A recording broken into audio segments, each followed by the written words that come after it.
Kneel before Zod! You can't go! All the plants are gonna die! I'm gonna take a bath. Bad dates. I'll alert the media. Boys, keep off the moors. It's evil! Don't touch it! The name's Pliskin. No wire hanger!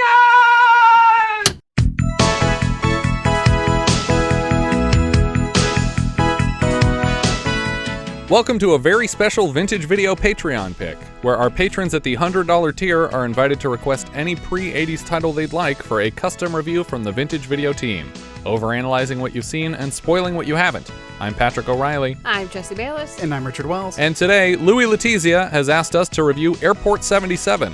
Released March 11th, 1977, it was written by Michael Scheff and David Spector, based on a story by H.A.L. Craig and Charles Kuenstle, from a novel by Arthur Hailey, directed by Jerry Jameson, and released by Universal Pictures.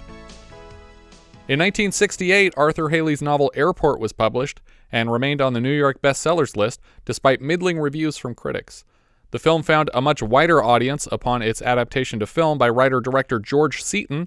It starred a cavalcade of A-listers, Burt Lancaster, Dean Martin, Gene Seberg, Jacqueline Bisset, and George Kennedy, and scored $100 million in the box office on its way to 10 Academy Award nominations. Really? 10. I didn't watch that one. Yeah. What's the premise of that one? It's mainly about the operations of the airport, which is why it's called Airport. There's an airplane stalled out on one of the runways, blocking part of a runway, because he made too tight a turn and he drove into the grass, and so it got stuck in the dirt. And that runway becomes very important over the course of the film because there's a plane that was damaged by an explosion and they're trying to land and they got to get this other plane out of the way. Okay, so it's much less of sort of the disaster film that this one is. Right. I mean, it's still a disaster and it is part of the birth of the disaster film genre. Mm-hmm. But, I mean, obviously there were disaster films before the 70s, but it became a craze here in the 70s. But this one is...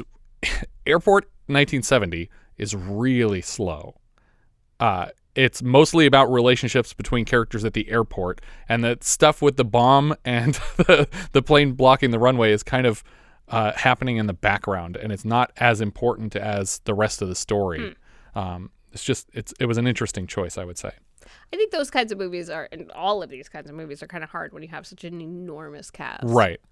The success of Airport and later the Poseidon Adventure together kicked off the disaster film craze of the 1970s, led by the four-film Airport franchise and the filmography of producer Irwin Allen, who we've discussed ad nauseum on the show. A second Airport film was conceived, Airport 1975. The first one centers on a depressed bomber boarding a transatlantic flight. The second film involves a head-on mid-air collision that takes out all the pilots and leaves a shaken flight attendant in charge of landing the plane. While less successful, wait. What? A tiny single-engine plane crashes into the front window of the passenger plane. I'm imagining two giant planes colliding midair. Two 747s crashed head-to-head, and a flight attendant has to land the exploded plane. Right. How does that work? Yeah. Good point. Well, Thank you for stopping me. Yeah, it's just she's just in a seat with the wheel. And it's like, well... This is something squeaking, like rolling the background. Yeah, like it's you're like still a able to fly this cartoon plane remnants.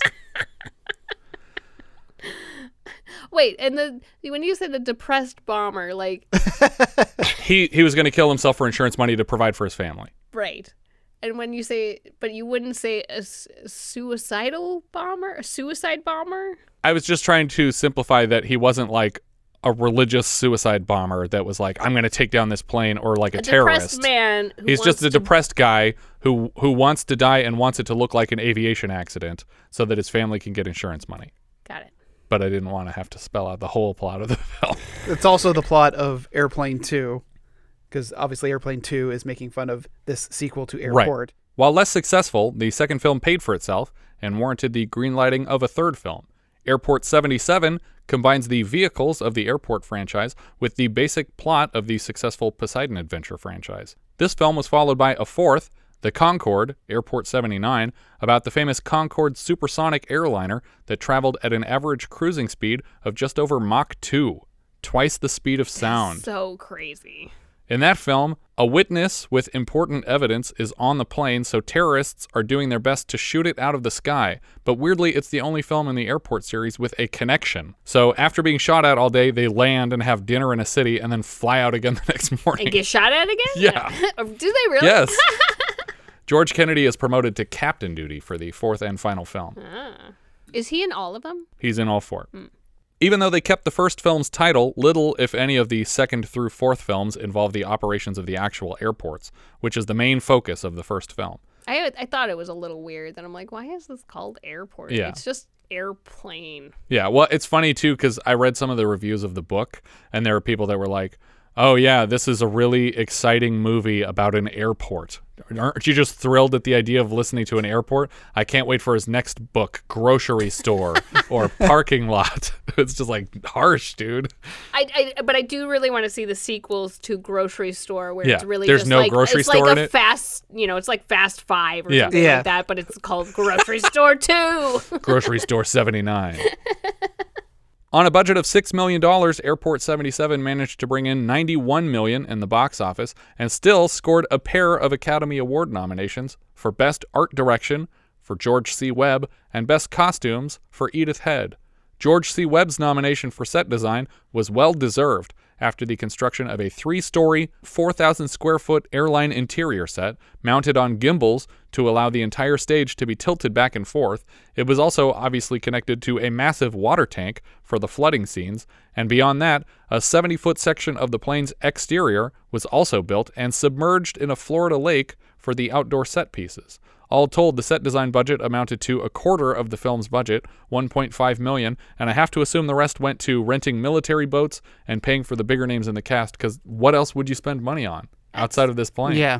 But honestly, money well spent. Right, guys. for sure. You just put it in the right spot. Yeah. It felt like a real plane. It really did. did. This was also the 35th and final Oscar nomination for legendary costumer Edith Head. Did you say 35th? 35th. Wow. And she had served the same role of costume designer on the 2 previous airport films, but had the good sense to quit after this one. Of the 4 airport films, this one is the only film not to feature a plane that was destroyed in an accident later. The 707 used in the first film crashed in Brazil in 1989. The Beechcraft Baron, which collides with the plane in the second film, actually collided with another plane, also in 1989.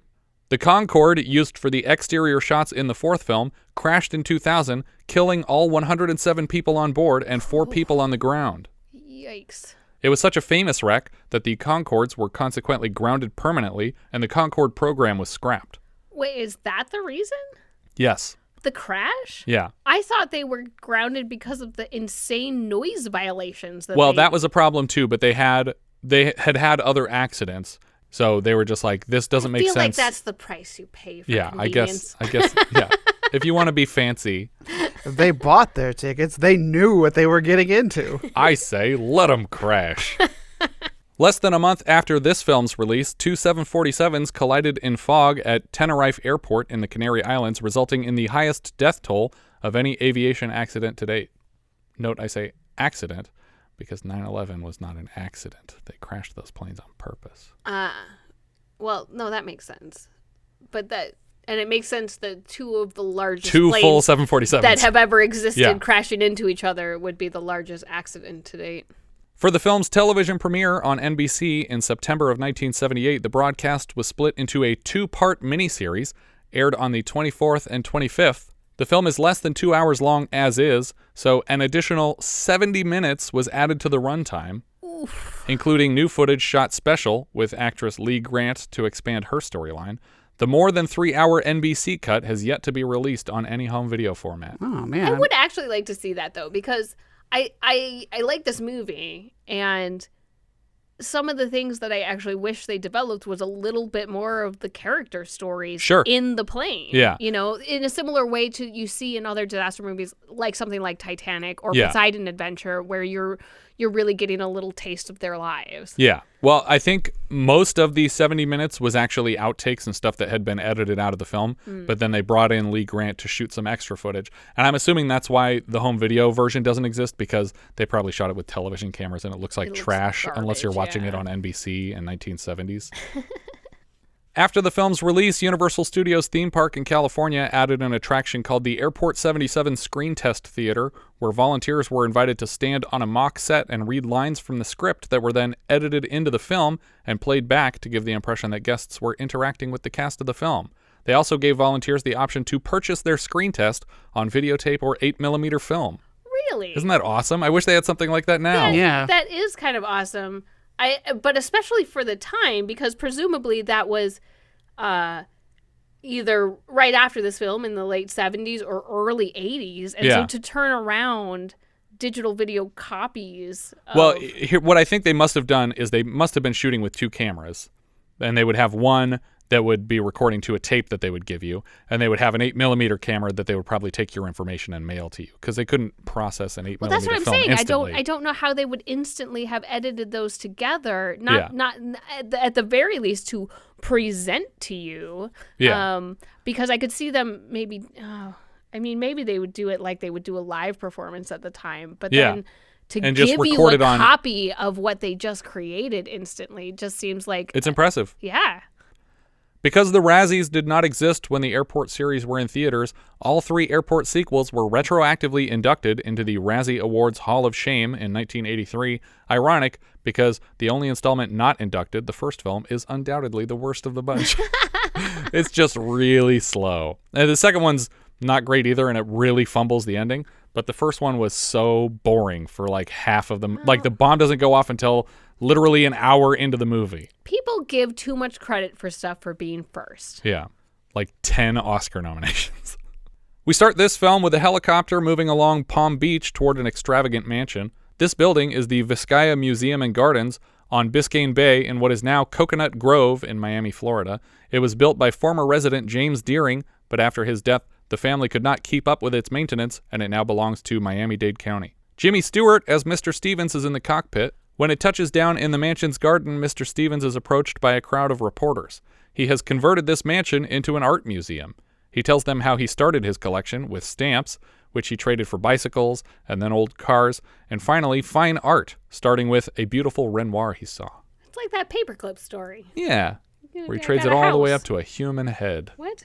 That was from Hell Night. Most of his guests for tonight's grand opening are flying in on a brand new plane that he has recently unveiled. We get a title card as a plane flies low over Washington, D.C. It comes in for a landing at Dulles International Airport, which is the same airport where the plane started in the previous airport, 1975, and also the same airport I flew into for my 8th grade Washington, D.C. field trip where I was kicked out of the Supreme Courthouse. For most of my life, always thought people just said Dallas. Really weird. For some reason, the Dallas in Washington is pronounced but weird. I also didn't understand that Dulles Airport, which I had heard of, was in Washington, D.C. Yeah. I was like, why does everybody call the Dallas Airport Dulles Airport? Because it's so fucking boring. More like Dulles Airport. It's also the setting of Die Hard 2. Oh, yeah, that's right. As the plane touches down, we see Jack Lemmon as Captain Don Gallagher at the controls. The credits display a huge and impressive list of A-list and B-list actors, as is the tradition of this franchise. Of course, among them is George Kennedy, who serves as the through line for the entire franchise. Though the plane says Stevens Corporation on the side, the distinctive red, white, and blue stripes would indicate that this is an American Airlines plane, as would the AA logo at the top of the stair car. Also, obviously, not just the striping, but because I don't think that they do this anymore, but they used to leave the bare metal. Yes. I think they fully paint their planes now. Yeah, that definitely was the case, but though. they stopped painting them in order to save money on fuel, which is fascinating that the actual weight of the paint is worth skipping in order to save on fuel costs. That's the same with the shuttles, right? Yeah, the space shuttle, yes. With the big orange rocket, they used to paint that. Yeah. But then they realized, well, hold on, we could carry an extra 400 pounds if we just have them be orange. That's fine. It's going to go into the water anyway. Yeah. Captain Gallagher is met at the bottom of the stair car by Darren McGavin as his friend Stan Buchek. Gallagher was here to do a preliminary check of the plane, and everything seems to meet his standards. We cut inside Dulles Airport as a pilot. Please leave that mistake in here. We cut inside Dulles Airport as a pilot walks up to a magazine rack at a shop, accompanied by ominous music. He sets down a case, and another man sees him and trades cases. The pilot continues through security, where his badge is apparently either real or convincing enough.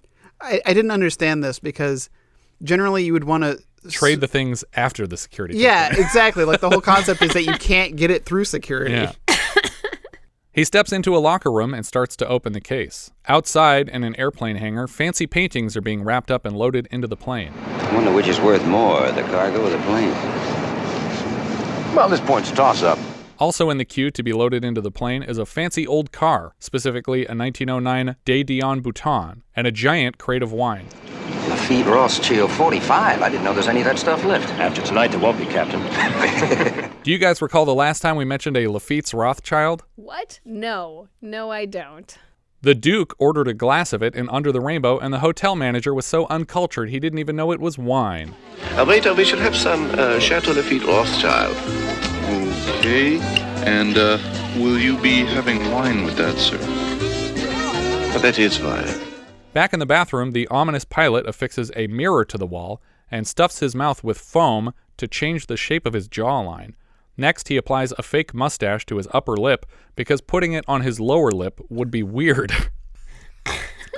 Then he tugs on a shitty wig, but in the following shot as he washes his hands, it's been replaced with either a very expensive wig or the actor's natural hair styled to resemble the disguise. It was so distracting, the difference between the disguise he put on and the cut here to how the actor is going to look, that I was certain it wasn't the same actor. Yeah, because the wig literally looks like a Halloween store wig. Like, it's all matted down on one side. It looks like shitty plastic. Did he need to change the shape of his jawline? I don't know. He's just going full Brando with it.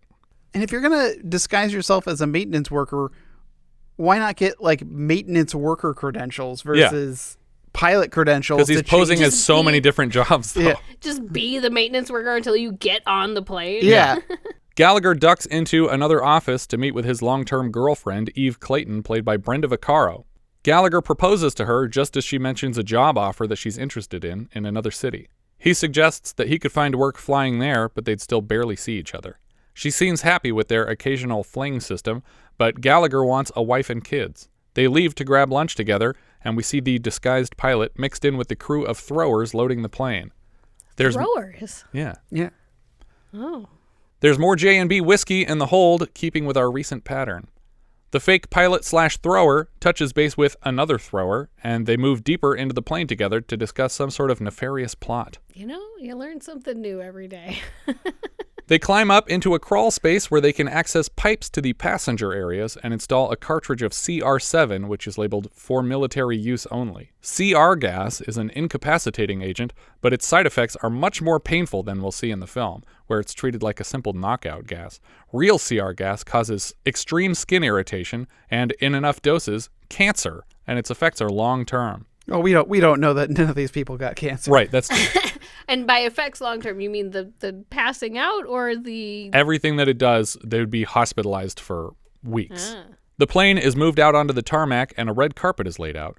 Passengers arrive one at a time and their names are checked off the list. First into the plane are Lisa and her son Benji. Lisa is the daughter of Mr. Stevens, and Flight Attendant Eve Clayton is happy to see her since she and her father have a difficult relationship. Next up the stairs are Mrs. Livingston and her friend Dorothy, played by Olivia de Havilland and Maidie Norman. I thought for sure they were a couple. And I was just I think they might be, but they still just call her a friend, basically. Yeah. I struggle so hard with the number of people in this movie and their names. Yes. It took me didn't even have to write the notes on it. Yeah.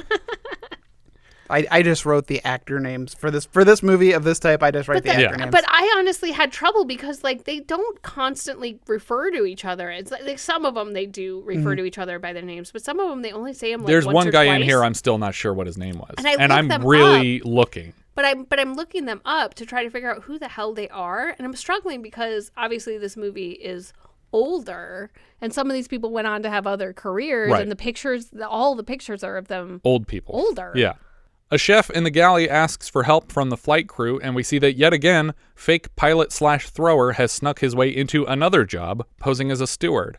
Seems like each of these individual crews, the airport's pilots, the baggage throwers, and the flight crew, would all have been very well vetted, especially on a billionaire's plane, But these are back in the days of Catch Me If You Can, when Leonardo DiCaprio could just wander into a cockpit and crash a plane into whatever he felt like. But you know your coworkers. Like, yeah, you're just like, them out, hey, like, mystery person. Dude?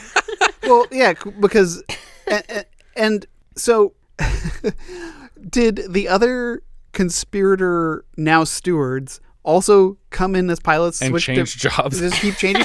Just be stewards? Yeah, the whole time. Because none of the other stewards who are legit stewards seem to notice or care that these guys are here. Yeah, and the thrower job is like an entry-level situation. They could have been stowed away onto the plane and then unleashed their fury, and that would have been fine. I would have believed that. When Mrs. Livingston gets a look at the interior of the plane... Sorry. Hold on, because I have to go back to this. Because they hired stewards. They did. They hired them as stewards. They have positions that need to be Yeah, it's not like they were like, who are you and why are you trying to get on this plane and where did you get that uniform? Exactly. They are expected... Maybe they actually have all three of these jobs. It was just a shit economy at the time. They had to go to this job fair and interview like 6 times to get in here. Because you look at like Air Force One... Gary Oldman impersonates a news crew, and we see later the news crew's incapacitated or killed. Right. And I was like, yeah, that makes sense. They took their place. They didn't take anyone's place. Yeah. They were hired. They literally got hired to do this. Under fake names, maybe? When Mrs. Livingston gets a look at the interior of the plane, she's blown away by its extravagance. It looks like an open floor plan lounge with shag carpeting and multiple wet bars. I'm blown away by the quantity of veneer in this place. Everything is covered in wood grain. Yeah. Well, that was very fancy at the time.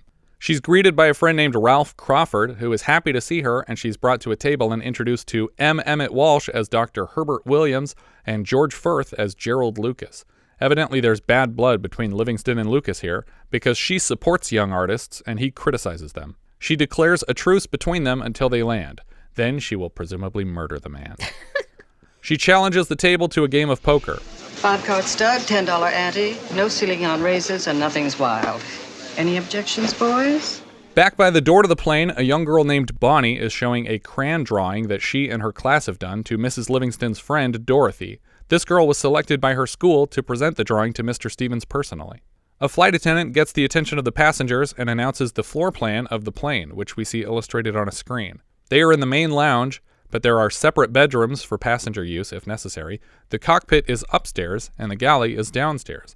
I miss when planes had spiral staircases on them. I do appreciate the fact that they talk about the layout, though, because I would have been wondering and like confused the whole movie. It reminds me of, in fact, in Titanic, when he talks about like the different decks and the lifeboats and all this stuff, and so that you understand. You needed the Mr. DNA moment. Yeah, exactly. Yeah.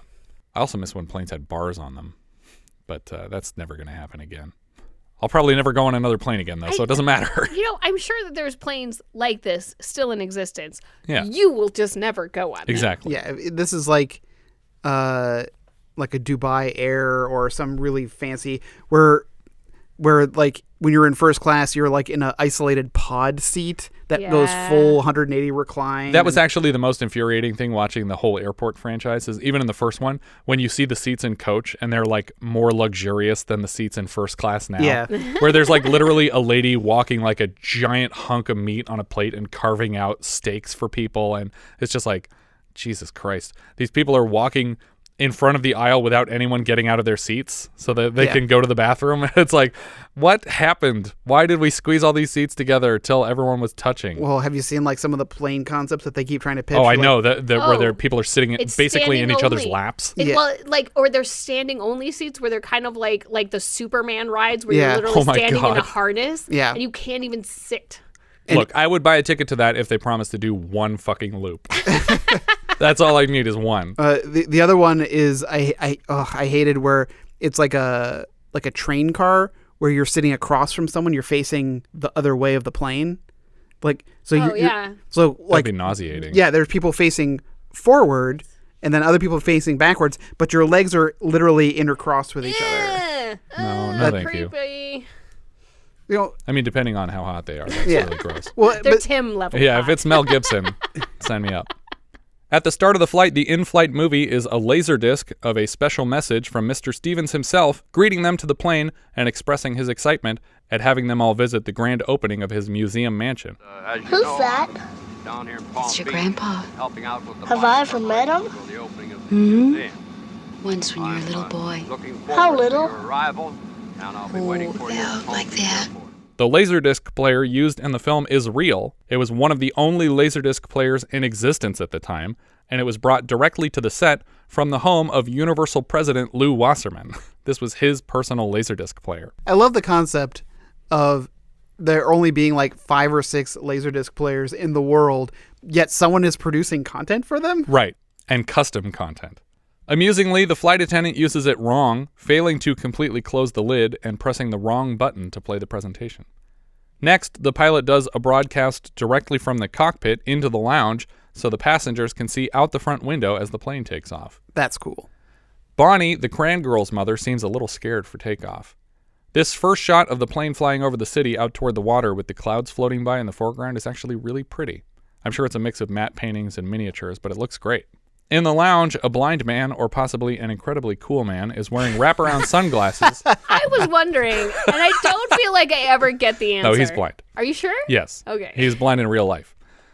He's wearing sunglasses behind a piano and sings as he plays. Beauty is in the eyes of the beholder. All of his songs are about being blind. That's the other hint. No. Hold up. Beauty in the eye of the beholder does not necessarily mean he is It's blind. about eyes, and it's about sight specifically. I get that. But yes, I get it. But then he also has this loving embrace with her face, which isn't necessarily trying to feel her face to make sure she's beautiful. Face touching is always blind. A pretty girl played by Kathleen Quinlan seems entranced by his music. Lee Grant, as Karen Wallace, standing at the nearby bar, seems annoyed by their affection for each other, while bartender Eddie mixes her a drink. Benji is playing Pong against Dorothy, and Bonnie is cheering them on. For some reason, even though he wins, he's kicked off the table so that Bonnie can play against Dorothy. Karen Wallace at the bar collects her drink and stumbles away as though she's already had a few. She walks into an office compartment and finds a pair of businessmen having a discussion. She refers to their business as a hobby, and her husband, Martin Wallace, as played by Christopher Lee, is offended. A plan that can harvest the seas for food and save millions of people from starvation can hardly be called a hobby. Well, I'm terribly sorry. I didn't mean to offend. So I can't imagine what made me say a thing like that. Oh, Martin, I do hope that you'll let me apologize. Martin is successfully annoyed out of the room by Mrs. Wallace's blathering, but his associate Frank stays behind with Mrs. Wallace. Why do you treat him that way? He loves it. She doesn't want to deal with Frank's judgment and threatens to tell Martin about an affair they've been having. What do you think that Martin would say if he knew about us? I really don't think he'd mind. Do you? Do you? I'm going to ask him. Karen! What? Frank is dumbfounded by her behavior. You're blackmailing me. Well, who else have I got to blackmail? I don't get to fool around that much. The plane cruises out over open ocean just as Eve Clayton delivers some coffees to the pilots, including her boyfriend, Captain Gallagher. Gallagher has Mr. Stevens on the phone and hands it to Eve. Eve and Mr. Stevens appear to know each other well, and she informs him that his daughter and grandson, Lisa and Benji, are on the plane. They're there. That's wonderful. They're there? Well, that's wonderful. Wait, I don't know how you did it, Eve, but thank you a million times. Oh, you don't have to thank me. She decided all by herself. As soon as he hangs up, Stevens orders a car to take him to the airport to greet his arriving guests. Before she leaves the cockpit, she asks Gallagher if they can discuss his proposal further over dinner tonight after they land the plane in Palm Beach. The spies on board are worried about a security guard seated near where their operation is set to take place. I don't understand why, because aren't they going to gas everybody? Yes, they are, so that doesn't make any sense. Also, here's a question. Why did they hire a security guard if everyone here is by invitation or hired employees that they didn't bother to vet? Millions of dollars worth of art on there. You don't want anybody ambushing. That's why you have guards where you load it and where you take it down. You don't need a guard on the plane where it's only surrounded by people you invited. Or if it's on the plane, it's in a secured room that you can't open. Right, which it is. Well, but you can open it.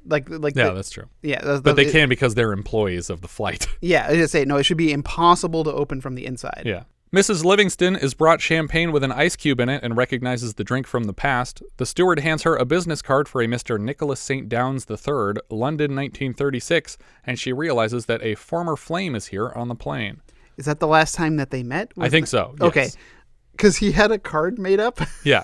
Well, it's handwritten for the London 1936 part. Because I also felt like that could have been like his address, like London 1936. I live at London 1936. The homeless people just get numbered. I don't know how foreign addresses work. Yeah.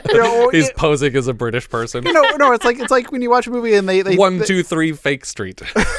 No, it's like when in old movies when they call people, it's like, get me Willowbrook 742. What was Piggy's address? I was Highbrow Street. I don't remember the number. Highbrow Street. That's right. Yes, Highbrow Street. Highbrow Street. Absolutely right. Highbrow Street. How did you guess? Are you psychic? She finds Mr. St. Downs seated across the lounge on a couch played by Joseph Cotten. He seems to be an art dealer now, and it's been some time since they saw each other. He shows her some pieces he brought along for the flight with jade and massive diamonds in them. The pilots notice a disturbing reading from the center hold downstairs, and they send Darren McGavin as Stan Buchek to check on it. Eve chats with Eddie the bartender about his pregnant wife, and she learns they're expecting twins. She asks him to point her in the direction of Mr. Stevens' daughter, and he says she's upstairs. Eddie steps away to call his wife, and backup bartender Larry takes over. Benji wanders downstairs and finds Buchek checking all the downstairs compartments. Benji's ears pop when they close the door, and he asks why. That's air pressure, Benji. Each one of these holes is airtight when it's sealed. How come? Well, so we can carry all kinds of different things in the cargoes. This ship's special. And I guess there's a difference between airtight and watertight. No, I don't think there is. I think that the compartments just wasn't as effective as they thought it was. The safe is not airtight. The individual compartments for the luggage stuff are airtight and watertight. Okay. Yeah. He calls back up to the cockpit, and the reading is all clear now that they've made some adjustment. Apparently, an indicator light was stuck. Nothing to do with the scheme, more likely just exposition to know that these are airtight compartments. Yeah. Also, that this control panel controls everything in the plane. Right. Because they just keep coming back to the control panel and fiddling with wires. This could have just been a part of the flight attendant's speech, though. We didn't need to add a scene where they explain it to the kid. Eve and Lisa talk about her father. Lisa's embarrassed to be running back to him, but it's been 2 years, and she's tried to make a life for herself and her son without him. She wants to show him what she's accomplished, but Eve asks her to please be kind to Mr. Stevens because she cares more about him right now than she does about his daughter. She confesses that Mr. Stevens is ill and only has months to live, which is really not her place to reveal, but she's trying to prevent Lisa from making an uncomfortable scene when they get to the mansion in Palm Beach. She doesn't believe her at first, but Eve convinces her. Captain Gallagher's co-pilot Chambers, played by Robert Foxworth, takes a walking break. Downstairs, he touches base with Banker, the disguised leader of the spies, and says that they'll need to convince Gallagher out of the cockpit. Apparently, our co-pilot is in cahoots. Back at the piano, Christopher Lee, as Martin, is leaning over the instrument between the player and the girl watching him. Martin is romanticizing the diving part of his underwater operations. It's like exploring a world that's been hidden from man since the beginning of time. It's beautiful, really beautiful. I couldn't do that. Water terrifies me. Oh, you shouldn't. It's wonderful down there. In fact, it's about the only time I ever really feel free. We get the impression that by free he means away from Mrs. Wallace, who shows up on cue to kick the pretty girl off the piano so she can chat more with her husband. Specifically, she tells her to get her ass out of the way. That was very cruel, Karen. If I weren't cruel, Martin, how would people know how kind you are? If I weren't such a sinner, how could you look like such a saint? Isn't that why we're together? Lee Grant as Mrs. Wallace gets all the best lines in the movie, and I really love this character. We cut downstairs where the lone security guard for the flight is just about to eat his dinner when Banker, the disguised spy, cracks him across the back of the head with a blackjack. He wastes some time trying to tie the man's arms together before his partner points something out. Forget it. What? You hit him too hard. He's dead. Neither spy seems to care much what they've done. The co-pilot checks his watch in the cockpit as if to track the plot unfolding downstairs.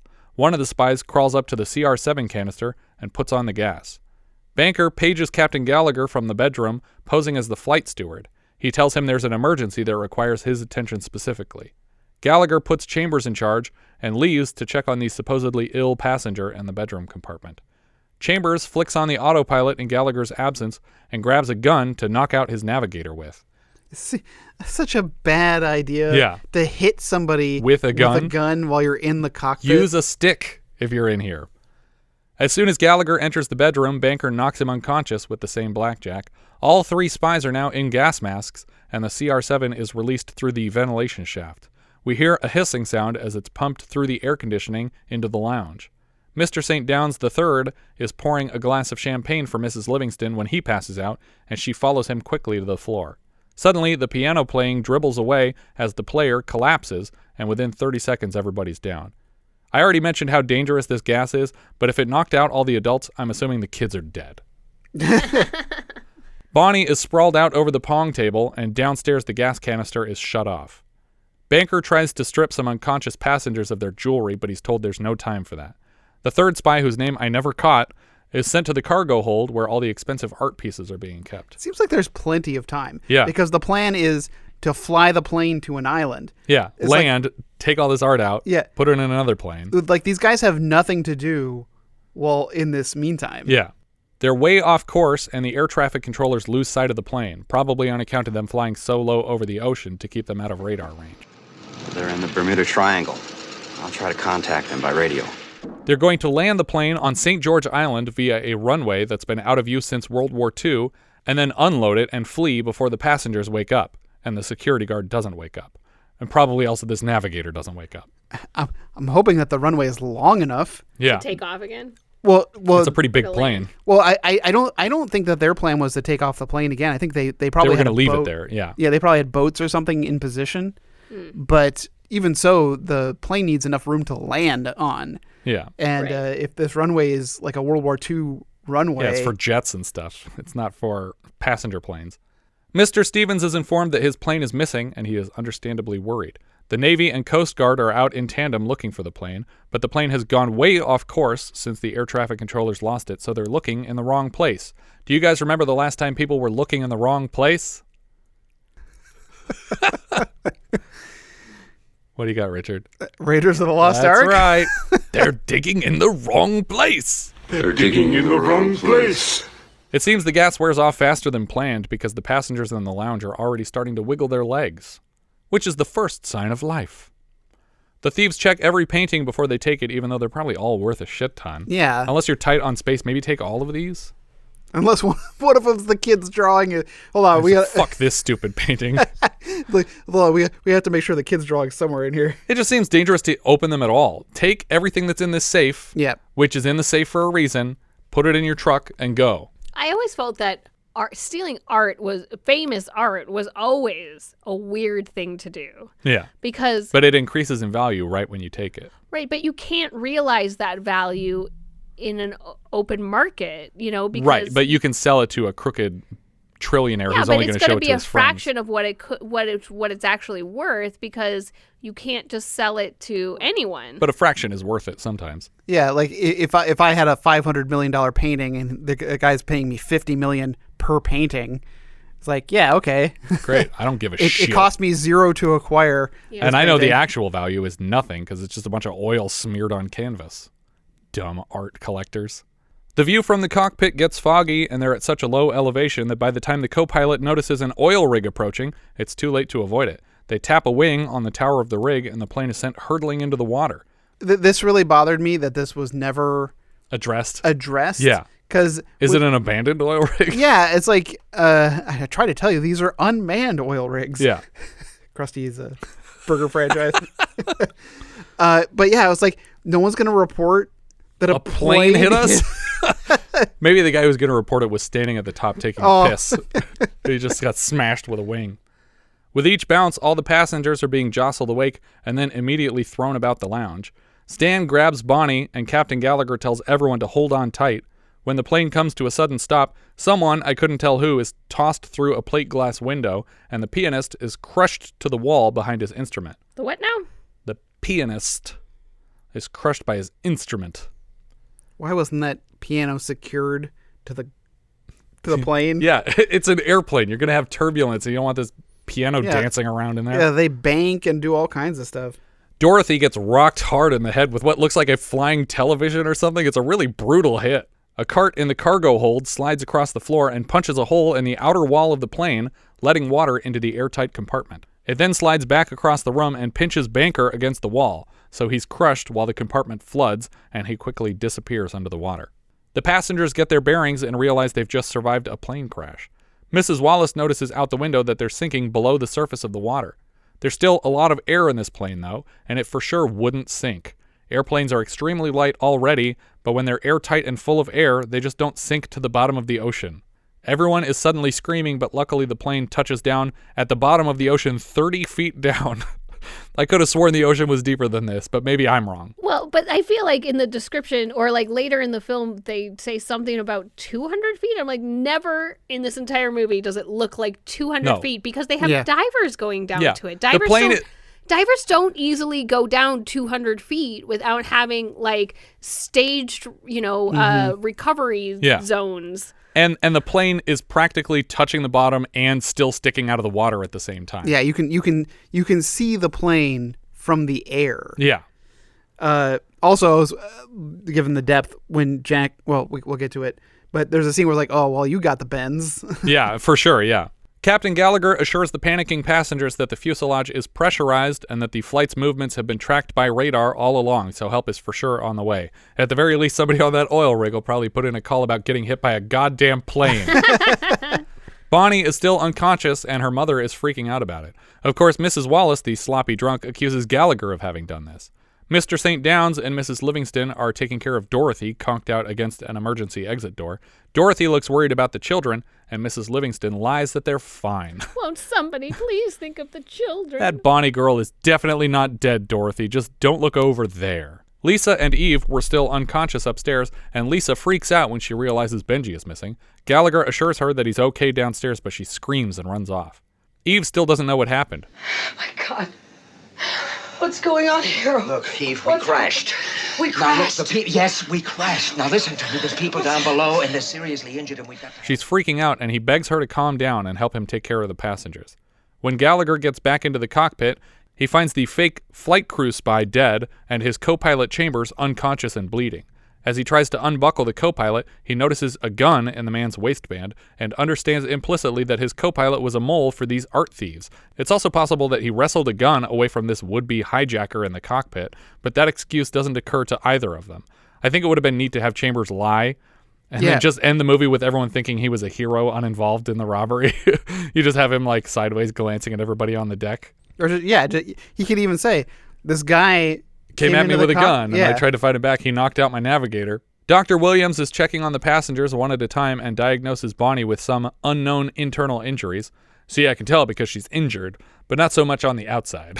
I'm going to call these internal injuries. The doctor says I have internal bleeding, but that's where the blood's supposed to be. Perfect.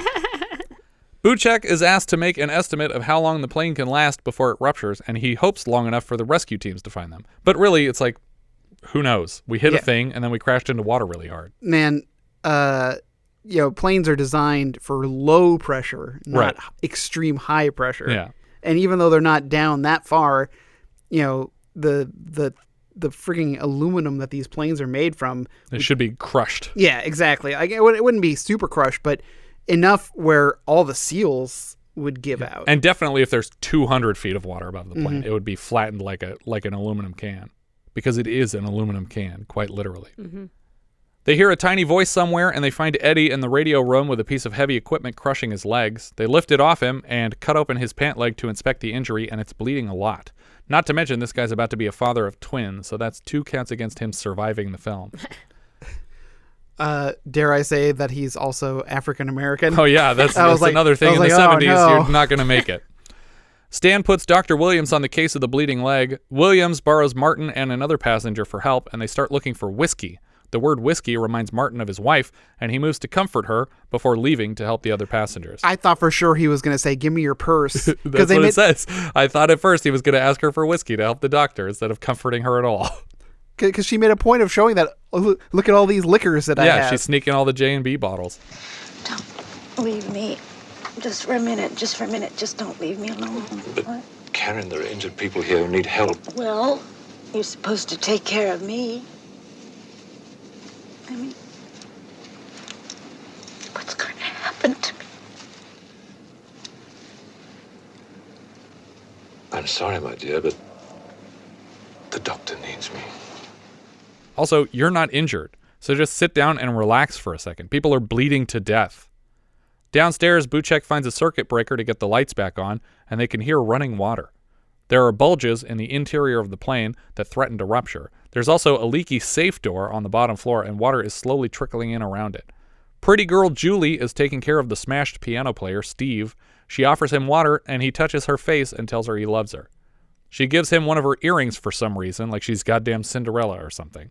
Did they have a relationship before they were on this plane? Because when he doesn't know. Well, they've been together for years, but he's never seen her. Yeah. I just like the way she's staring at him. Yeah. When we from first the beginning, meet yeah. these, at the beginning, it's like, oh, you just found this dude that you found attractive playing piano on the plane, and you're enamored.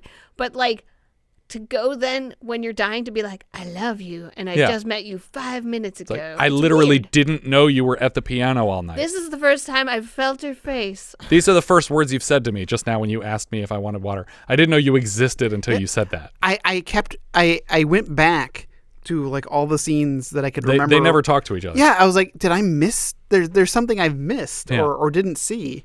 She fills his water glass, but sorry, something you didn't see. She fills his water glass, and by the time she comes back, Steve is dead, and she cries on his corpse. It's a classic case of boy meets girl, piano meets boy against the wall, boy meets death. Gallagher and Buchek touch all the doors downstairs, assuming the cold doors are flooded and the room temperature doors are not. I don't know why they have to test all these airtight doors unless they really need stuff from these rooms, but they don't seem to. Well, I would say that it becomes an escape path. Well, there's air locked in there. Do you think they're that hard up for oxygen already? They might get to that point. Maybe. For sure. They need to know how much space they got. But also, like, as things start to potentially flood, you need to know where you can go. Sure. Captain, the co-pilot's regained consciousness. Benji asks his mom if Bonnie's going to die since she still hasn't woken up. Mom says everything will be okay, and I wanted her to say, but you know who is going to die? Your grandfather. Awake again, Chambers admits that they were flying too low to show up on radar, and the rescue teams will have no idea where they are. Chambers flew us a couple of 100 miles off course. The search planes will never look for us here. There's no chance they'll find us. We're on our own. We cut to the tactical office, where George Kennedy, as Joe Petroni, the only common character of the four films, is brought up to speed on the situation, and I assume people are like standing up and applauding in the theater, like, hooray, he showed up.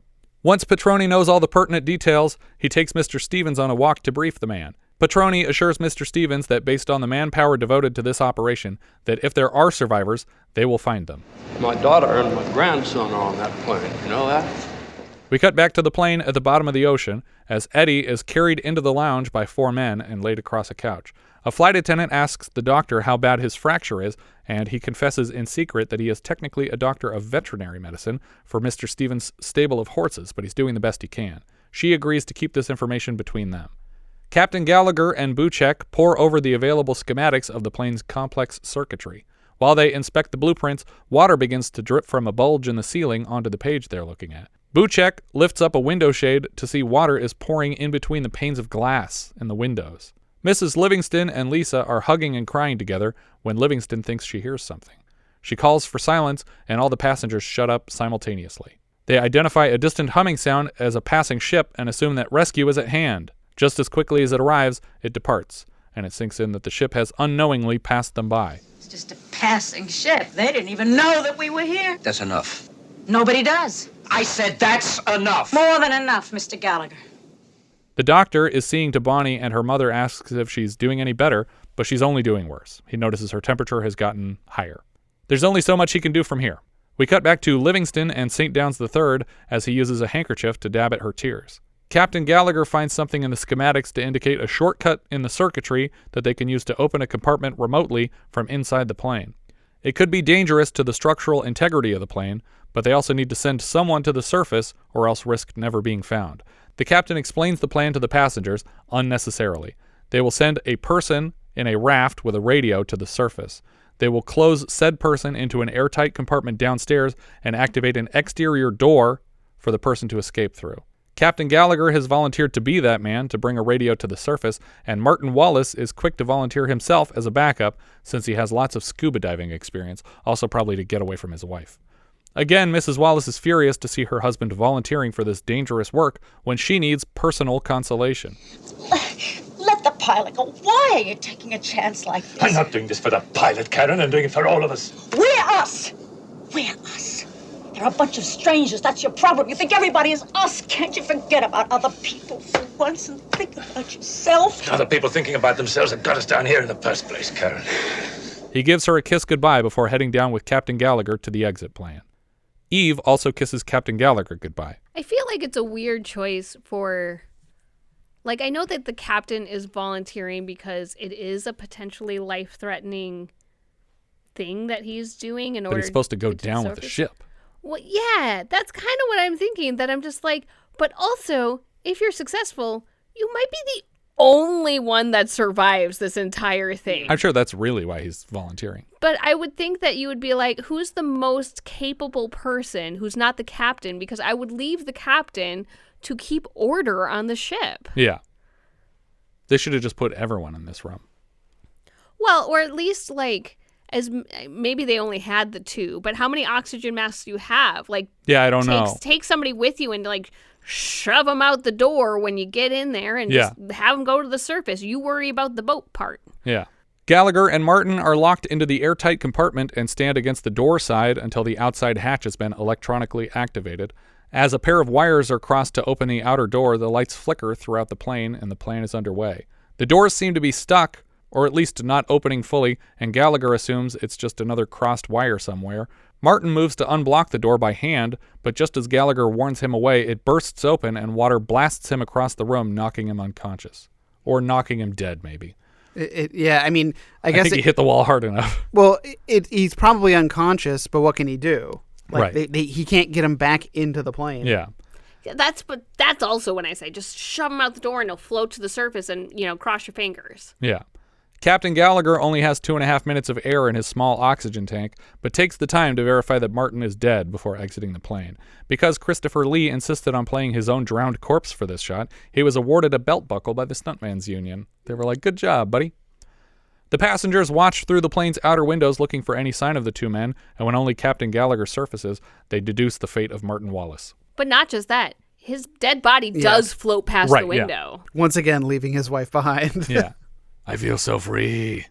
To protect her from the shock, Dr. Williams dumps a bunch of whiskey in her mouth from one of those tiny airline bottles. Meanwhile, Captain Gallagher is able to work his way to the surface with the raft and radio.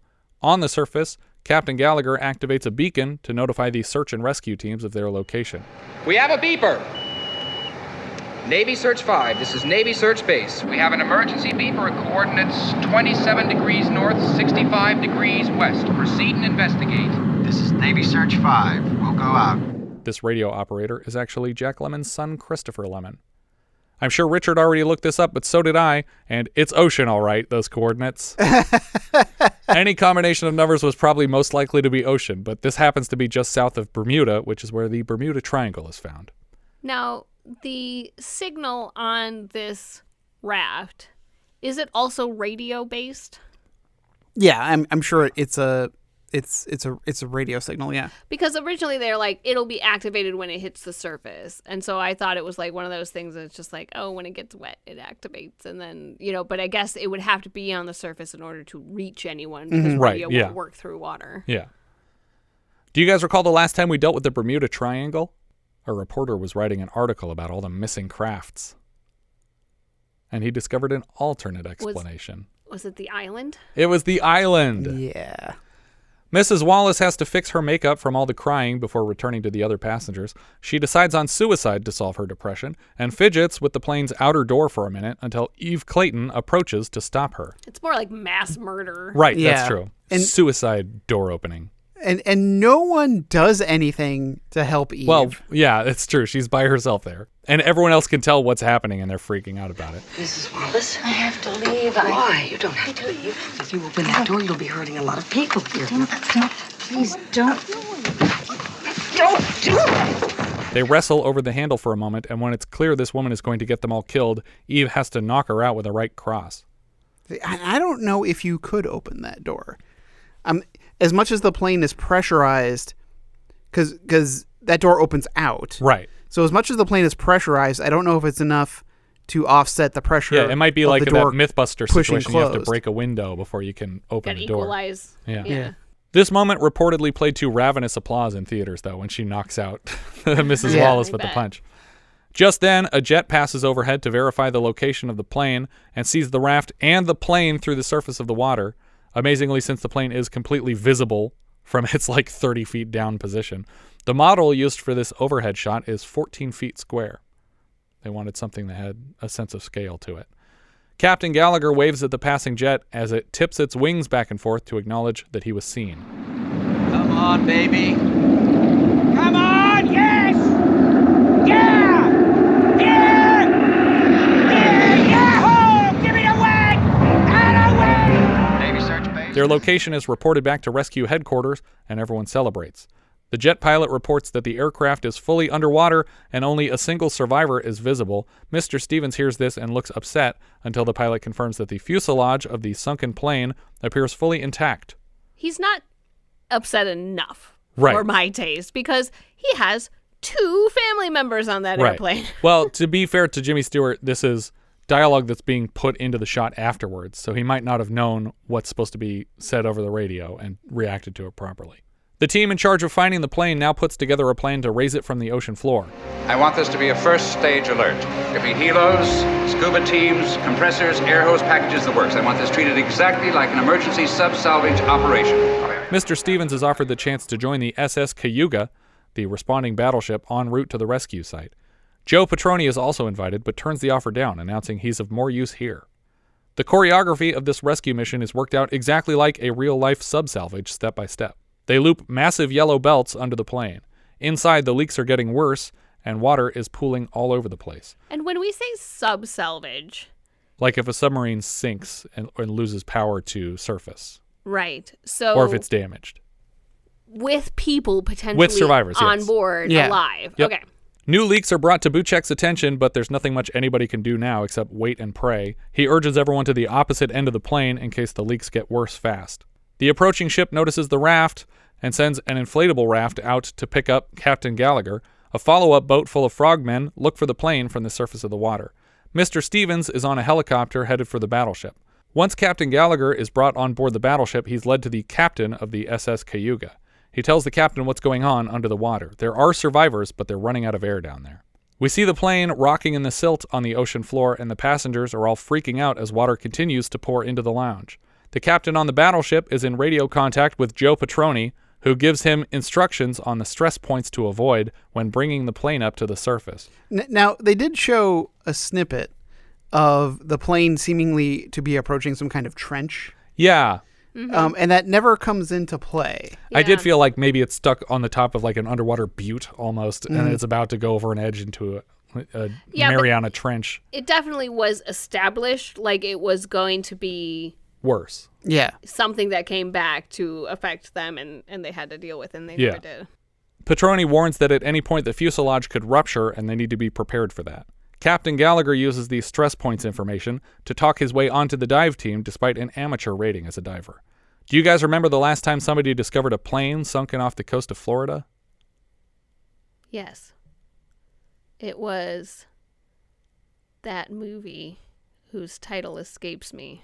Our previous Patreon pick. It was called... I'll give you a clue. It moves at night. Oh. Night Moves. That's right. Another terrible title for a movie. Yep.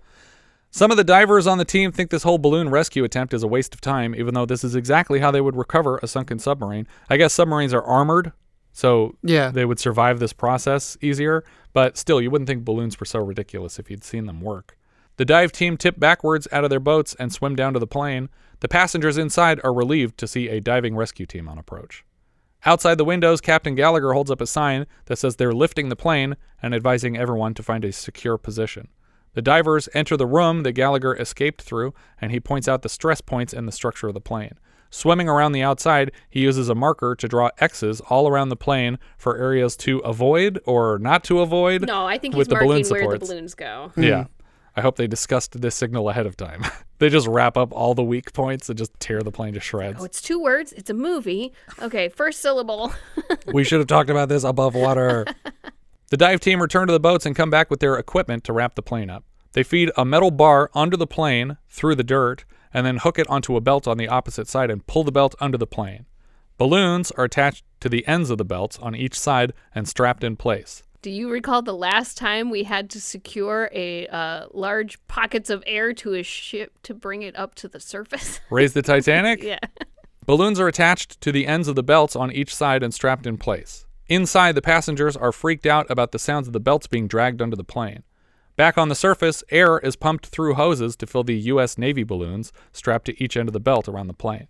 My big concern was how to make sure that the right balloons are being filled enough. Because you don't want to tip it. Yeah, you don't want the plane coming up nose first because you put too much air in the front balloons. And but not it enough kind air in of the does back. come up nose first when it starts to lift off the ground. Well, because it's unevenly weighted, not the whole Right, plane yeah. isn't flooded evenly. It seems like you would have to have each set of balloons on a separate pump, and you would have to radio in all right, you need like more on 4 just to get it to come up evenly, because that's also putting stress. Right, if it's tweaking it. If it's torquing back and forth, you'd want it to come up all in one stroke. As they fill with air, the hoses stiffen and the balloons inflate, tugging the belts toward the surface. The balloons lift the giant yellow straps fed onto the plane, and the fuselage slowly lifts off the ocean floor, headed nose first for the surface. To add some last-minute tension, the safe door downstairs cracks open and water gushes into the bottom of the plane. As a result, it suddenly becomes heavier, and one of the yellow straps breaks. If these straps are built to carry submarines off the ocean floor, there's no way they would break lifting an airplane, first of all. Second of all, if one did break, the others would certainly also break because they're now taking on the weight of the first destroyed strap. But instead, everything goes fine, and they slow down in their inflation of the balloons so the plane can be brought to the surface. At the same time, white water is blasting into the lounge, and the passengers scream as they are washed across the floor of the plane. This was very Titanic-like for me. Yeah. As everyone's being swept away by water. And it looks like it's the actual cast getting hit by huge swells of water. Karen Wallace is completely washed away, screaming for her husband to save her. If he hadn't inadvertently committed suicide earlier, he might have been able to save his wife here. Benji is almost washed away too until Buchek grabs the kid and they're able to pull him out of the water. When the plane breaches the surface, boats move in to collect the surviving passengers. The water drains out of the lounge and back into the ocean. We get a quick insert of Karen Wallace dead in the water. One of the frogmen tries to add a last-minute ticking clock, but it's not super convincing. You better get those people out of there fast, so that plane can go down as quick as it came up. But did you see the balloons get attached? It's got balloons. Yeah. Should be good. Are these balloons just going to pop all of a sudden? Apparently they are. Mrs. Livingston tries to share with Dorothy that they seem safe now and realizes her friend has passed away.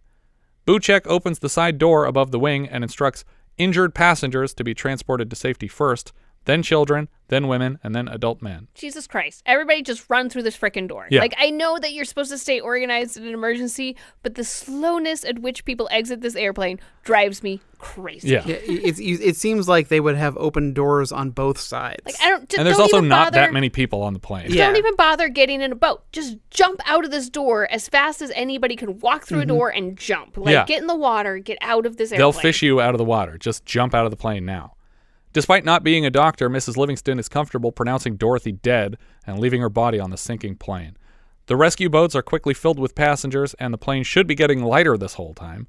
As they search the plane, someone finds the evil pilot, Chambers, seemingly crushed to death by a table in the last flooding of the lounge, but I like to think Eve did this to save everybody a trial. Another strap buckles and the plane shakes, tossing Buchek out onto the wing, while Eve falls back into the plane, the last survivor aboard. Captain Gallagher goes in after her and drags her through the rushing water up the spiral staircase into the cockpit, where the top of the plane is still above water.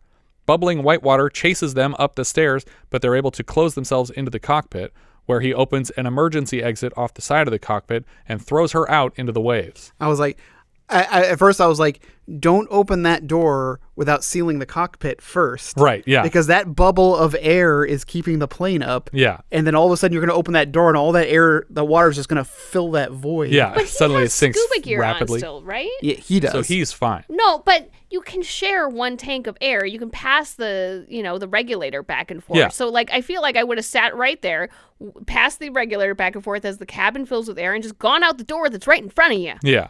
Like, I know you can't go through it when the water's rushing in, but wait 2 minutes. Yeah. Like, stop going. It's like, it was like running up the stairs in a horror film. I'm like, what are you doing? But there was an exit upstairs, so it's okay. As they swim to their rescue, the plane sinks back below the surface. As it goes down, more and more of the U.S. Navy balloons break loose and rocket through the surface of the water. The survivors stand in small groups all over the deck of the battleship, coming to terms with what they've survived. Mr. Stevens hugs and kisses his daughter and lifts his grandson to introduce himself. Reggie,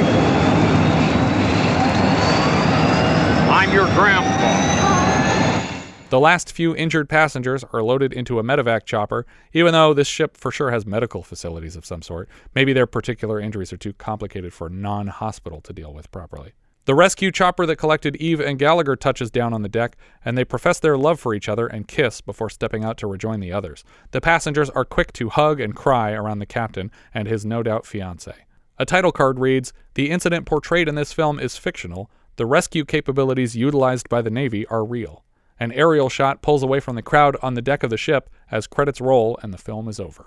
I'm less impressed than I am angry about how much money we waste on that stuff. Yeah.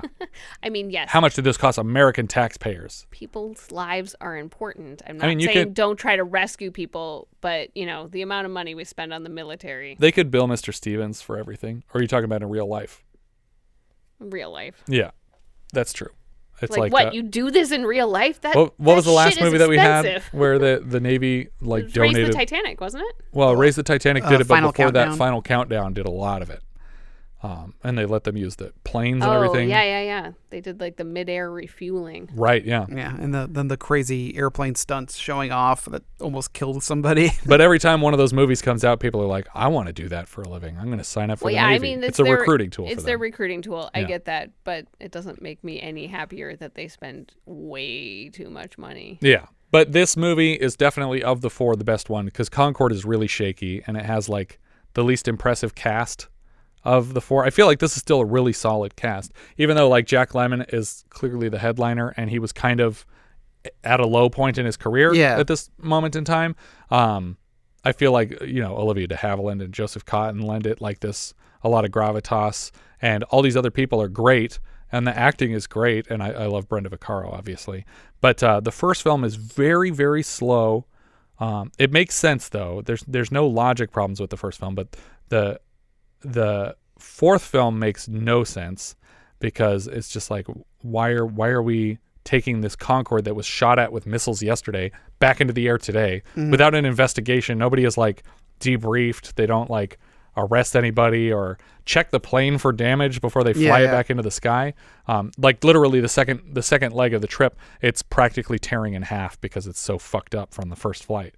And then the second movie has all these really weird pacing issues because I think they decided somewhere along the line that a woman could not possibly land a plane without pilot experience. So they literally, instead of just having someone explain to her how to land a plane like they do in the movie Airplane, Karen Black is in the cockpit and they literally fly a helicopter fast enough to drop somebody through the hole in the cockpit to take over landing the plane. And so Charlton Heston gets dropped into the cockpit to land the plane for her because she couldn't possibly be expected to know how to do that. And that also happens with 25 minutes left in the movie. So you're there's a capable pilot with millions of hours of flight time in the cockpit of an undamaged plane, except for this broken window in the cockpit. And it's there's literally no tension at all. And they keep trying to add things at the last second, well, what if the landing gear isn't coming down? Or they don't know if it's down because they don't have an indicator. It's who cares? I see people land planes without landing gear out all the time. It's it's not impressive. Put it down in the Hudson, Sully. Yeah. It's just the whole end of the movie is flubbed because at the last second they threw way too much savior into it. And now it's well, now there's literally no risk of anything bad happening. And then it lands and it's touched down with functional landing gear and a fully functional plane. And they're oh, but the brake lines are out. And it's who fucking cares? You're in a plane. You landed in the desert. You could just keep driving off the runway. It's fine. Nothing's going to happen. This plane isn't going to explode now. It's just weird the way they chose to end that movie. But it's dumb. And the fourth one is just weird. But this one is great. I liked it the whole way through. The pacing is wonderful. You have all these believable steps where things are getting worse and things are getting more complicated. Yeah. And it's really fun. I was going to say, it makes more, to me, it made more sense from a budgetary standpoint. Yeah. Because it's essentially it's one big set. Yeah. But it's one set. Yeah. We do a lot of stuff where we're in on ships, or like that scene where George Kennedy and Jimmy Stewart are in an airplane hangar. Yeah. And it's a cool shot, and it's like this huge wide shot of all these different planes in storage, but it like, costs nothing. You can get it exactly. all in a day. Like I'm sure that shot was because, oh, the Navy's cooperating with us. Where can we shoot? Do you want to shoot in this airplane hangar? Yes, we do. Yeah. We just took the airplane out so that you can shoot stuff with the airplane. Yeah. Why not use its hangar? So I feel like from a budget standpoint, like, yeah, this makes a lot of sense. Yeah. I really like the cast of the second one, though. Yeah, because you got Charlton Heston, you got Karen Black. Yeah, you got Helen Linda Reddy. Blair? Linda Blair, Helen Reddy. That was the part where I realized that even specifically Airport 1975 has a lot of references in Airplane, because obviously Linda Blair is playing the girl who needs a transplant. Right. And they're playing like guitar for her. But also we have the same scene where the person picks up the red phone in the airport and has a conversation with a doctor sitting behind a desk about this girl needing a transplant and how important it is that she get where she's going as quick as possible. And then he hangs up and switches to the white phone to talk to somebody else about something else. And it's like, wow, like the framing, it's on the same side of the screen. Yeah. Like all this is directly in Airplane. And obviously the flight attendant being asked to land the plane is in Airplane. I give it a thumbs up. Yeah, thumbs up, definitely. Yeah, it's very enjoyable. I feel like I had maybe seen snippets of this movie before, because when we were running them down in our head, like I was saying, like I'm not familiar with the first one, but I know Karen Black's in the second one. I know one of them's underwater and one of them's a Concorde. Yeah. Like, that's literally all I know of the franchise. Yeah, and the other thing that's weird about the last film, because it's split up into two flights, is that there are some passengers who are not on the second leg. I wouldn't be. Yeah, but there's also some passengers that are only on the second leg. So like Charo suddenly shows up in the second half of the movie because she's getting on the second flight. Yeah, but also if I heard like, oh yeah, this plane's going to be shot at, it was shot at, it's going to be shot at some more. It's like, I'm not getting on this plane. The one thing that's really fucking cool is George Kennedy flying a Concorde jet, and jets are shooting at them with missiles, and he's swerving this Concorde jet around trying to avoid missiles in the air and tricking them into crashing into the ocean and shit. Like, he's doing all these evasive maneuvers in a Concorde, and it's pretty amazing, actually. Like, that stuff is really fun. But the plot is dumb, and I never once cared about this whole eyewitness situation. It's just like, think of some other reason that they'd be shooting at this plane, because this isn't interesting. Maybe it's a war. Maybe it's a country that's trying to start a war. But because the terrorists have access to like fighter jets and stuff, it doesn't make a lot of sense. But yeah, that's the Airport franchise, and more specifically Airport 77. 3 thumbs up. Really wonderful. Our director here was Jerry Jameson. He has mostly TV directing credits and editing credits before this. After this, we'll see him work directing another movie where balloons are used to lift a craft from the ocean floor. Any guesses? Raise the Titanic. Same director. Oh, I thought you meant aside from the one we already mentioned. Same one. He directed that movie. He's also an uncredited director on 1986's Heat, not to be confused with Michael Mann's 1995 Heat. The novel was from Arthur Hailey. In addition to writing the novel that kicked off this whole franchise, he also wrote the screenplay for 0 Hour. So I'm going to call 1980's Airplane a straight-up Arthur Hailey parody. He also wrote a novel called H.A.L, which was adapted into a long-running 80s series and TV movie. Called what? Hotel. Which I'm sure that same book reviewer hated. He's like, oh, fucking Hotel, great. Can't wait to read Hotel from the author of Airport. Writer Michael Scheff, this was his only feature film writing credit, mostly 80s and 90s television after this. He has a writing credit on a 1974 TV movie called Skyway to Death, where they literally get caught on the tram at the airport. And he wrote that with his co-writer from this film, David Spector, who has no other credits beyond this and Skyway to Death. The story was from H.A.L. Craig, who also wrote The Message and Lion of the Desert for Halloween producer Mustafa Akkad. The other story credit goes to Charles Kuenstle, mostly acting credits, including episodes of Have Gun, Will Travel, Twilight Zone, and Gunsmoke. The music here was from John Kakavas. He previously scored Airport 1975. We've heard his work so far in James L. Conway's Hangar 18. Cinematographer Philip H. Lathrop.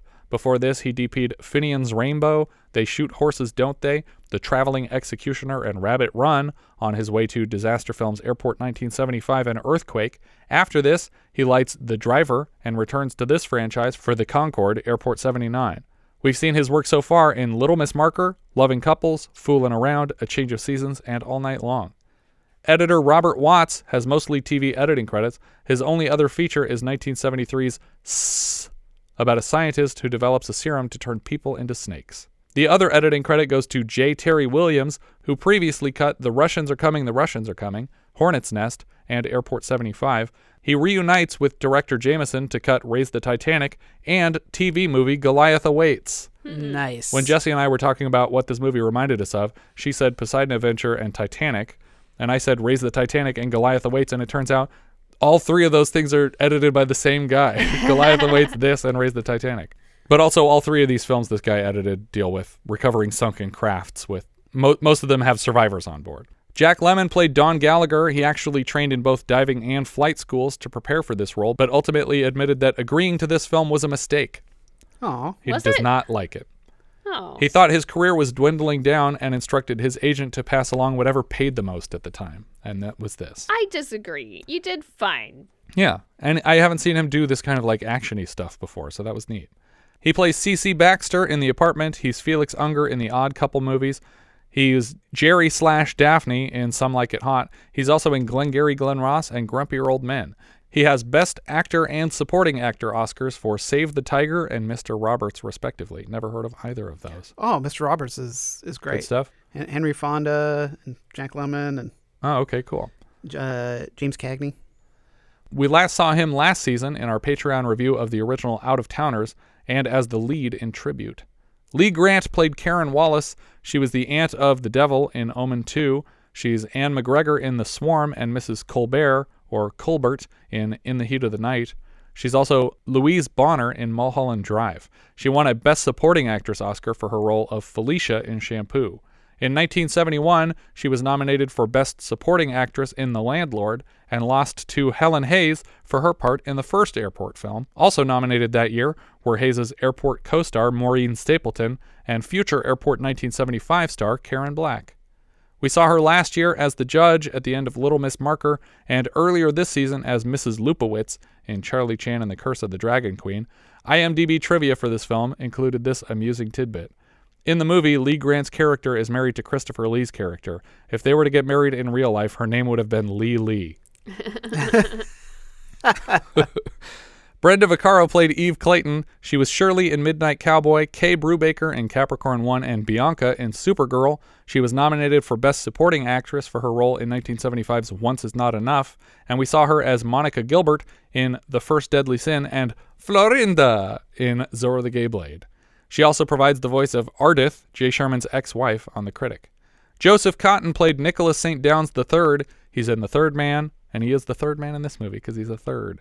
He was Brian Cameron in Gaslight, Jedediah Leland in Citizen Kane, William Simonson in Soylent Green. We've seen him so far in The Hearse and Heaven's Gate, and a minisode review of Guyana Cult of the Damned. I was very confused when I noticed that he played Meland in Concord Affair 79, and this is usually where I'd say not to be confused with The Concorde Airport 79, but this is one of those Italian soft sequels, and it was clearly intended to be confused for The Concorde Airport 79. Concord Affair 79 it's called. Now I want to see it. But there's like 3 American actors and everybody else is a bunch of Italian people. So I feel like the audiences were like, wait, this is not like a star-studded affair like I thought.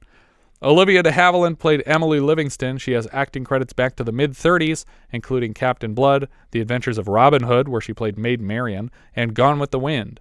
She has Oscars for lead actress in To Each His Own and The Heiress. She had previously appeared alongside Joseph Cotten in both The Screaming Woman and Hush Hush Sweet Charlotte, as well as an episode of The Love Boat in 1981 that featured them both. Joan Crawford has said that she was offered the part and tried to replace Joseph Cotten with Joel McCrea as her love interest, but when she learned that she was expected to wear her own clothing, she turned the offer down.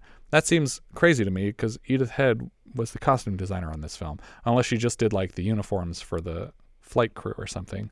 Yeah, well, I mean, if they specifically said you have to wear your own clothing. Yeah, because she was like, you're casting me late if you're starting production in a couple weeks, and they said, well, we don't have to do fittings because you'll just wear your own clothes.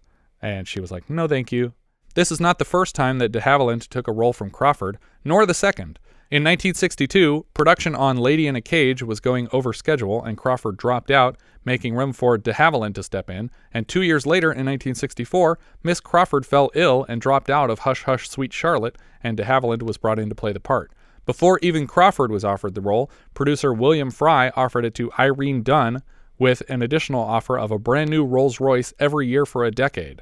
Dunn said that she liked the script, but declined because I don't like Rolls-Royces. What? You can sell them. Yeah. De Havilland is also the name of an aircraft company famous for the first passenger jet, the Comet, and the company's founder is actually Olivia's cousin, Jeffrey de Havilland. Darren McGavin played Stan Buchek. He's Billy Madison's dad. He's the dad from Christmas Story. He's Harry Shannon in Raw Deal, and he's uncredited as Gus Sands from The Natural. We saw him last season as Harry Forbes in Hangar 18. Christopher Lee played Martin Wallace. He took the part to work with Jack Lemmon and was later offered the role of Dr. Rumack in Airplane, which eventually went to Leslie Nielsen. That would have been such a dramatically different part. Yeah, I think Leslie Nielsen was the right choice there. I'm just thinking about the alternate timeline where Christopher Lee plays this slapsticky character and then that's what he becomes known for. Oh no, that would actually be really sad. He does like the Naked Gun. It's Christopher Lee in the Naked Gun movies. I don't like that at all, because then you got Christopher Lee in like 2001: A Space Travesty, and it's like, ugh, no. We saw him last in An Eye for an Eye, and before that in our Patreon review of Scars of Dracula. Last season, he was Luckman Skull, the leader of the gay biker gang in Serial. He's also Saruman and Count Dooku. He's the man with the golden gun and perhaps his most dastardly villain, Cinder, in John Landis's The Stupids. Robert Foxworth with Chambers, the evil co-pilot. He's in The Omen 2 and Prophecy. We've seen him so far in our mini-sode review of The Black Marble, where he plays the lead. He appeared as Chase Gioberti in 155 episodes of Falcon Crest. Lately, he has found regular work in voice acting, after providing the voice of Race Bannon on The Real Adventures of Johnny Quest in the mid to late 90s, and Ratchet in Transformers 2, 3, and 4. Robert Hooks played Eddie. He was Admiral Morrow in The Search for Spock, and Joe Temple in a couple Seinfelds. Monte Markham played Banker. That's the disguised pilot. He was Captain Don Thorpe on Baywatch. Kathleen Quinlan played Julie. She was Wendy in Lifeguard before this. Helen Foley in Twilight Zone the movie. Patricia Keneally in The Doors movie. Marilyn Lovell in Apollo 13, I think the wife of Tom Hanks, for which she was nominated for Best Supporting Actress. She's also in My Giant and on Chicago Fire. Gil Gerard played Frank Powers. He was Buck Rogers in the 1979 feature film. He was also Bergen Paulson in The Nice Guys. James Booth played Ralph Crawford. He was John Baker in Cabo Blanco, Paul Rossini in The Jazz Singer, and Velasquez in Zorro the Gay Blade. Or Velasquez. I forget how they pronounce it in the movie. Monica Lewis played Anne. I think that's the other flight attendant. She played Beverly in Charlie Varick, Barbara in Earthquake, Tourist Mother in Roller Coaster. She returns to the airport series as a different character, nightclub singer Gretchen in the Concorde Airport 79. So she's not who I thought. Never mind. Anne is not the other flight attendant. She and co-star Christopher Lee were born in the same month, May of 1922, and died in the same month, June of 2015. Maidie Norman played Dorothy. She was Elvira Stitt in Whatever Happened to Baby Jane. She's also Nurse Agnes in Halloween 3, Season of the Witch. Pamela Bellwood played Lisa. She was Carol in Serial, Sarah in Hangar 18, Sandra Dyson in The Incredible Shrinking Woman, and Peggy Ramsey in 2 Minute Warning. Arlene Galanka played Mrs. Jane Stern. She was Sally Cooper in The Last Married Couple in America. Tom Sullivan played Steve. He's an actual blind singer. He was born prematurely and required an oxygen feed to survive, but was apparently given too much oxygen, causing lifelong blindness. He sang the national anthem at Super Bowl X and the 1976 Indianapolis 500. Next season of the podcast, we'll see a film based on his college years entitled If You Could See What I Hear. M. Emmett Walsh played Dr. Williams. He was Detective Lauren Visser in Blood Simple, Dr. Dolan in Fletch, Bryant in Blade Runner, and he was just in Knives Out a couple years back. Last season, we saw him in Brubaker, Raise the Titanic, and Ordinary People, and this season we've seen him in Backroads, Cold Turkey, and he's back later for Reds. He and Airport 77 co-star Darren McGavin actually play brothers with the same name, Arthur Dales, in separate X-Files episodes. Darren McGavin and M. Emmett Walsh play brothers, both named Arthur Dales. God, I'm trying to remember that episode. It's 2 episodes. They're not in the same episode. Oh. Yeah. Michael Richardson played Walker. He was Sandy in Earthquake and Lieutenant Wall in Midway. Michael Pataki played Wilson. That's probably the other terrorist because I have no idea who Wilson is. He played Amenephis Tewfik in a couple episodes of the Adam West Batman. He's mime number 4 in Easy Rider, Dennis in The Baby, and he shows up in previous Jerry Jameson film, The Bat People. He was Monk in Raise the Titanic and Guglione in Graduation Day, and he's back later this season for Dead and Buried. Later he appears in Sweet 16, Remo Williams' The Adventure Begins, and Rocky IV. He's Karnas in Star Trek TNG episode Too Short a Season. He also has some voice credits, including Cow on The Ren and Stimpy Show.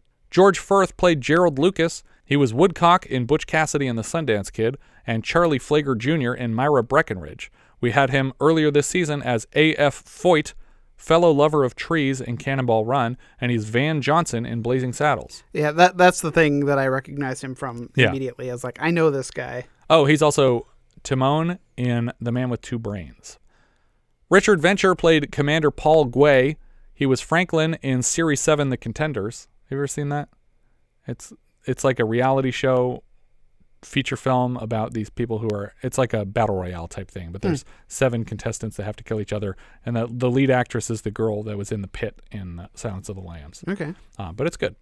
Ross Bickle played Johnson. This was his first film. He was Colonel Braggart in Major Payne and Australian Jackie Mason on 30 Rock. He's also credited as Mike Toma in The Fighter. Peter Fox played Lieutenant Tommy Norris. We saw him last season as the Dauber. Do you guys remember what we saw the Dauber in? I don't. It was the name for a shitty ex-boyfriend of a girl. The Dauber. They stranded him in the middle of a baseball field naked as a prank. 3 girls who talk about this prank while they go camping together in the woods. Oh. Mother's Day? Mother's Day is correct.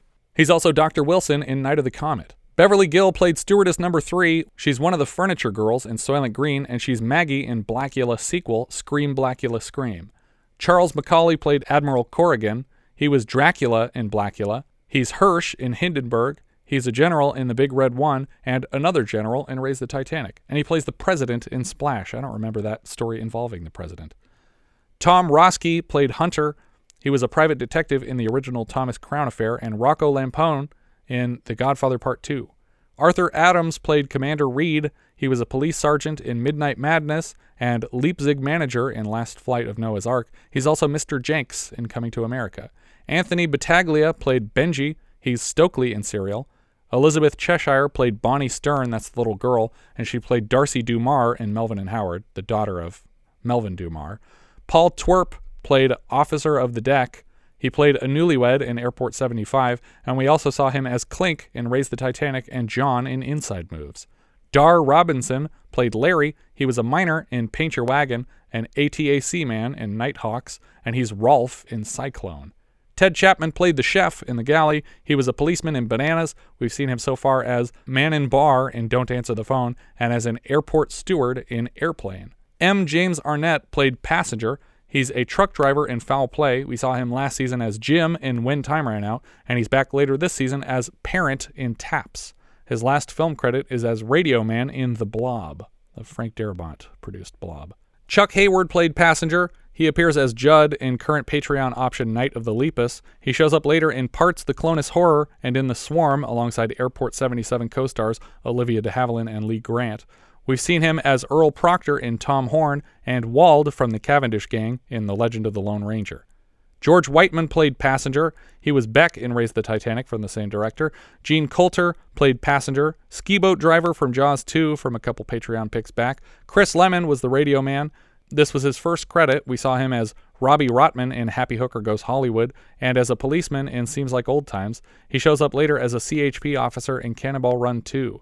He reunites with George Kennedy in Just Before Dawn later this season, and as the name would suggest, he is the son of Jack Lemmon. Do you recall the last time we saw a grumpy old man acting alongside his own son? Choo Choo and the Chili Flash? No. The Chili Flash? Choo Choo and the... Philly. That's what I said.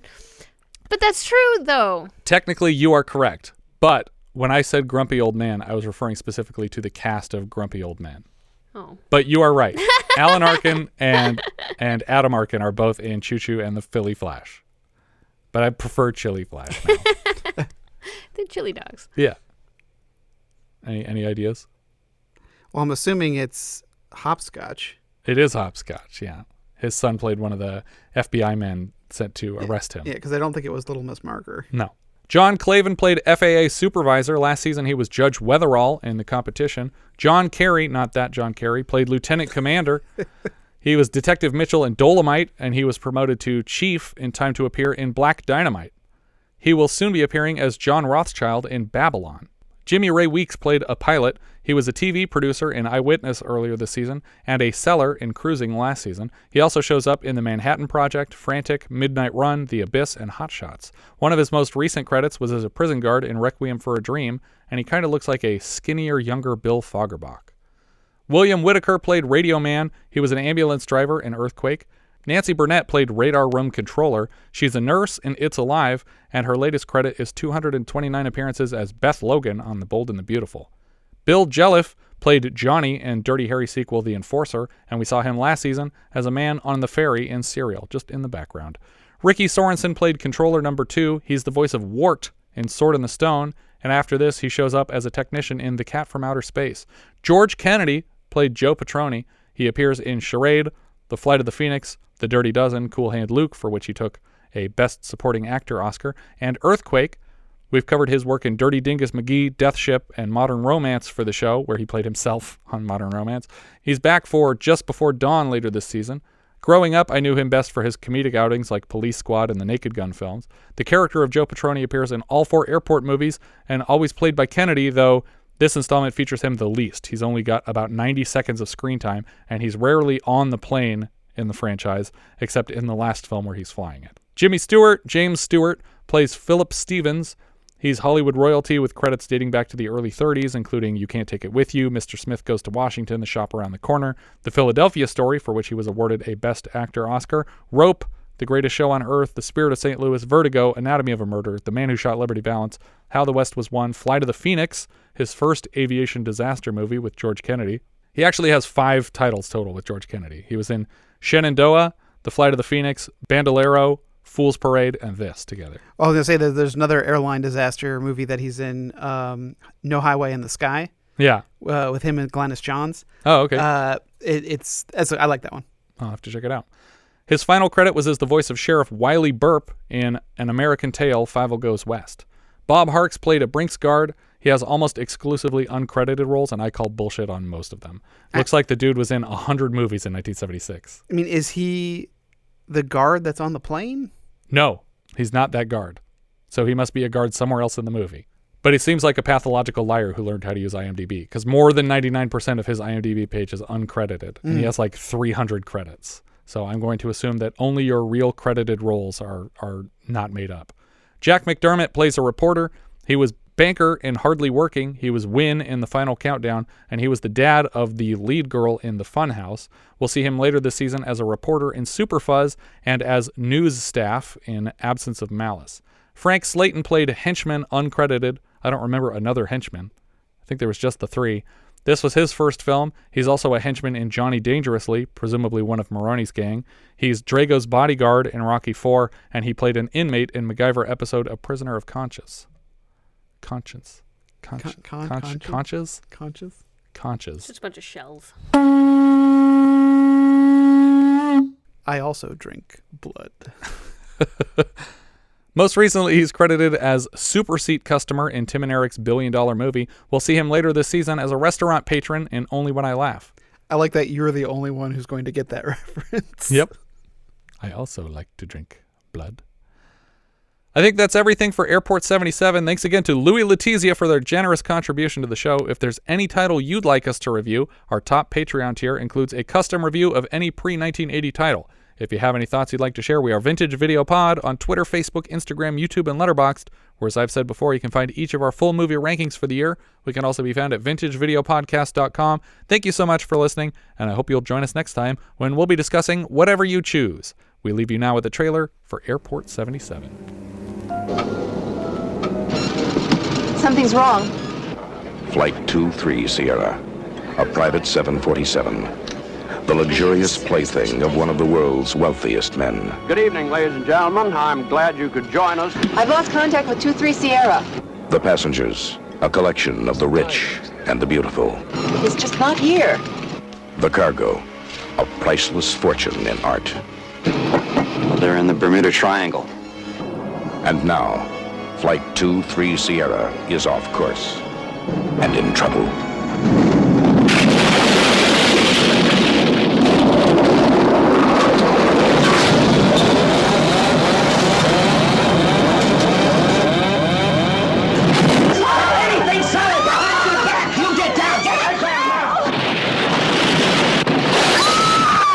This is Airport 77. Drowning here. Nobody is going to drown. The plane is pressurized. Have you radioed for help? Radios don't work underwater, but our course has been tracked on radar, and they know exactly where we went down. What'll we do? Calm down. Run out of air. I said calm down! An unforgettable adventure, an all-star cast, starring Jack Lemmon, Brenda Vaccaro. Chambers flew us a couple of 100 miles off course. The search planes will never look for us here. There's no chance of We're on our own. Lee Grant, Christopher Lee. We're us. We're us. They're a bunch of strangers. That's your problem. You think everybody is us. Joseph Cotten, Olivia de Havilland, Darren McGavin. Any increase in pressure will crush this fuselage like an empty beer can. George Kennedy and James Stewart as Philip Stevens. My daughter and my grandson are on that plane. Don't get too close to the door.